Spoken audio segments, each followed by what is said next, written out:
Diabetic ఇప్పుడు సమస్య కాదు. బీ బెటర్ ఆయుర్వేదిక్ మెడిసిన్ 499 రూపాయలకే.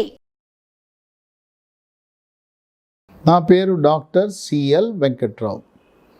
ఈ మధ్యకాలంలో స్కూళ్ళలో చిన్న చిన్న పిల్లలకు కూడా కళ్ళజోళ్ళు వచ్చేస్తుంది. కళ్ళజోళ్ళు అంత చిన్న వయసులో వస్తామనేది చాలా ఆశ్చర్యకరంగా ఉంది. దీనికి కొన్ని కారణాలు ఉన్నాయి.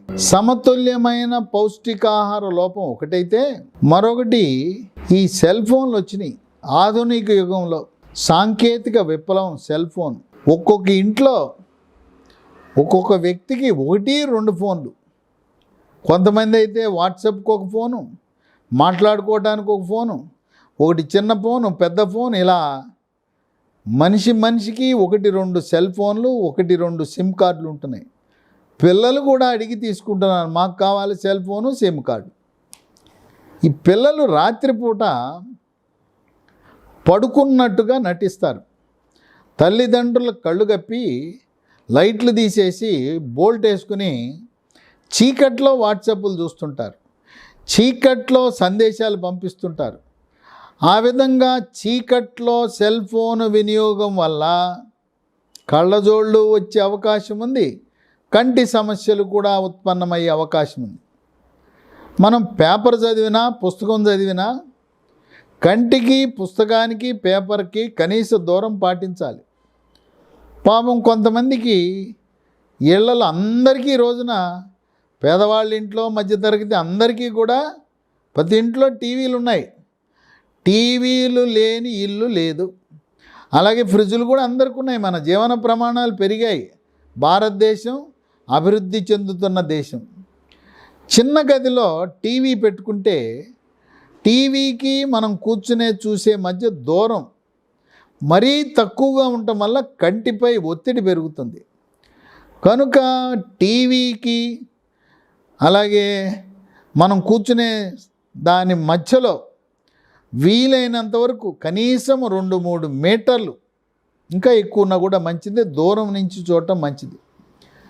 సినిమా థియేటర్లకు వెళ్ళినప్పుడు ముందు కూర్చోవాలా, వెనకాల కూర్చోవాలంటే, సినిమా థియేటర్లో ముందు కూర్చుని మొదటి వరుసలో కూర్చుంటే సినిమా తెరకి మీకు మధ్యలో దూరం తక్కువ ఉండటం వల్ల కంటిపై ఒత్తిడి ఉంటుంది.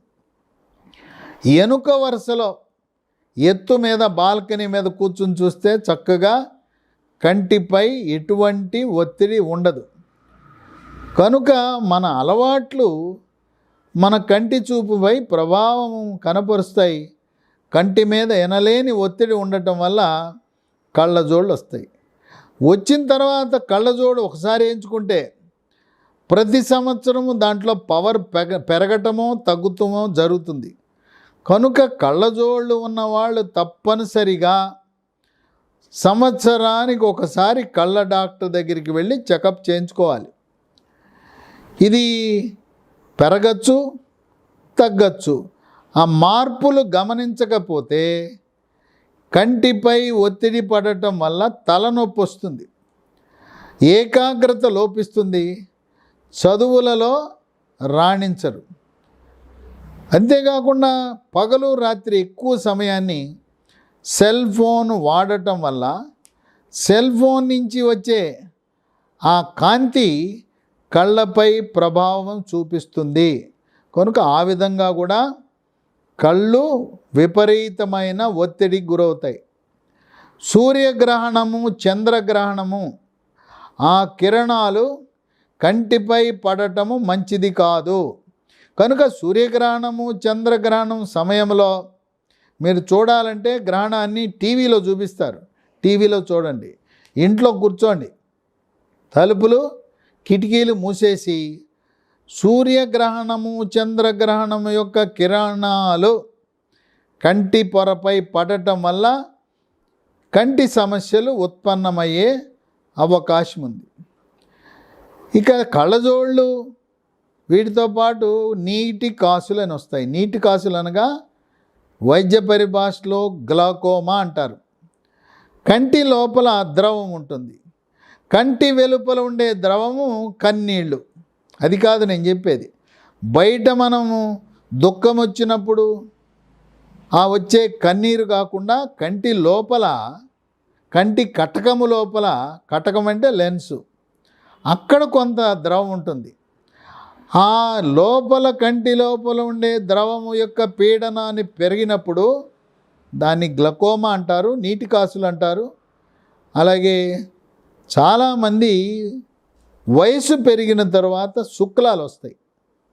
శుక్లాలు అనేవి మనకి ఎట్లయితే వెంట్రుకలు రాలుతాయో, బట్టతల వస్తుందో, వెంట్రుకలు తెల్లబడతాయో, శుక్లాలు కూడా సహజ సిద్ధంగానే వస్తాయి.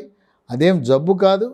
పురుషులకైతే మూత్రకోశంలో ప్రోస్టేట్ అనే గ్రంథి పెరుగుతుంది, అది సహజ సిద్ధంగా శుక్లాలు వస్తాయి.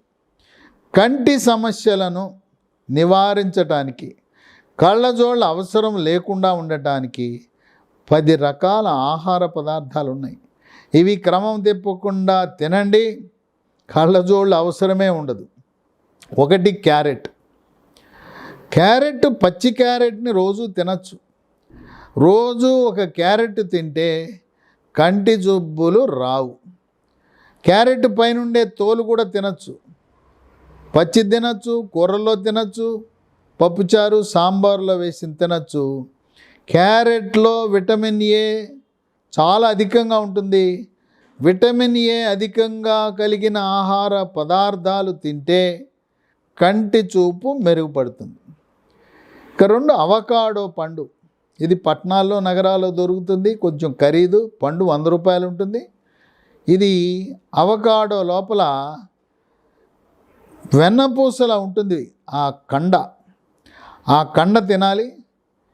దీన్ని బట్టర్ ఫ్రూట్ అని, వెన్నపండు అని కూడా పిలుస్తారు, ఎందుకంటే లోపల కండ వెన్నపూసలా ఉంటుంది కనుక.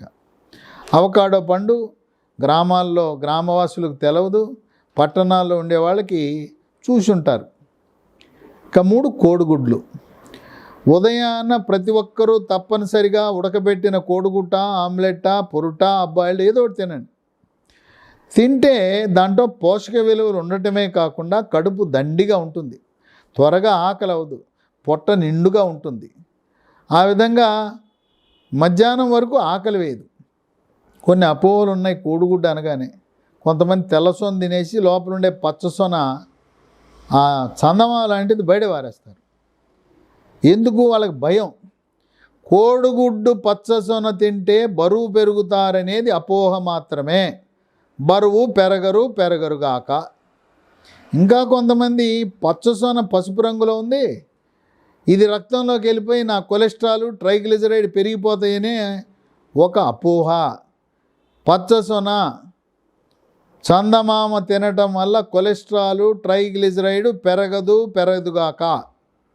పచ్చసొన ఎవరు తినకూడదంటే ఒకే ఒక మూత్రపిండాల వ్యాధులు వచ్చి డయాలసిస్ చేయించుకున్నవారు, మూత్రపిండాల అవయవ మార్పిడి చికిత్సలు చేసుకున్నవారు కోడిగుడ్డు తెల్లసొన మాత్రమే తినండి, పచ్చసొన వాళ్ళు మాత్రమే తినద్దు.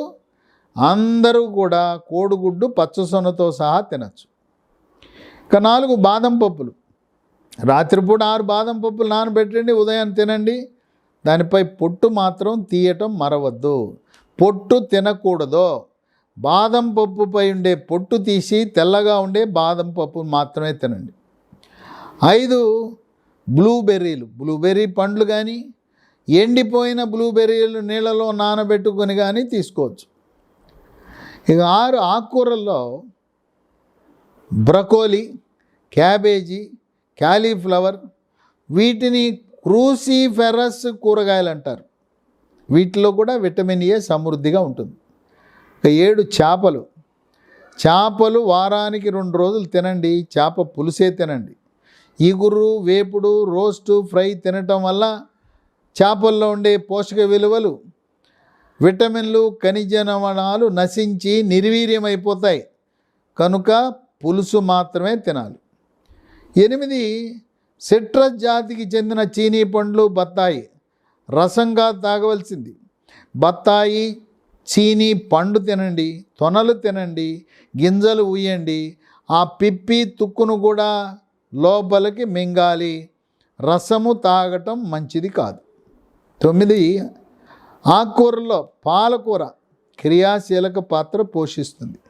పాలకూరతో పాటు తోటకూర, గోంగూర, బచ్చల కూర, పొనగంటి కూర, ములగాకు, అలాగే ఉల్లి కాడలు, పుదీనా, కొత్తిమీర, కరివేపాకు, ఈ ఆకుకూరల వల్ల కూడా కంటి చూపు మెరుగుపడుతుంది.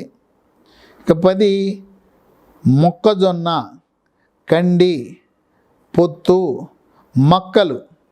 మొక్కజొన్న కండి, మక్క ఉడకబెట్టుకొని తినచ్చు, కాల్చుకొని తినచ్చు, మైక్రోవేవ్లో పెట్టుకుని అవి తినచ్చు. ఈ కార్న్ పచ్చిది కాల్చుకొని కానీ ఉడకబెట్టుకొని కానీ, లేదా కార్న్ ఫ్లేక్స్ దొరుకుతాయి, కార్న్ ఫ్లేక్స్ పాలతో కలుపుకొని తినచ్చు. మొక్కజొన్న మక్కలలో కూడా విటమిన్ ఏ అధికంగా ఉండి కంటి చూపుని మెరుగుపరుస్తుంది. కనుక కంటి చూపుని కాపాడుకోవటానికి కొన్ని అలవాట్లు మార్చుకోవటం, సెల్ ఫోన్లను పరిమితంగా వినియోగించటం, ఈ 10 రకాల ఆహార పదార్థాలు తీసుకోవటం ద్వారా కళ్ళజోళ్ళు రాకుండా, కళ్ళజోళ్ళు పెట్టుకోకుండా మనము ఉండే అవకాశం ఉందని గమనించండి.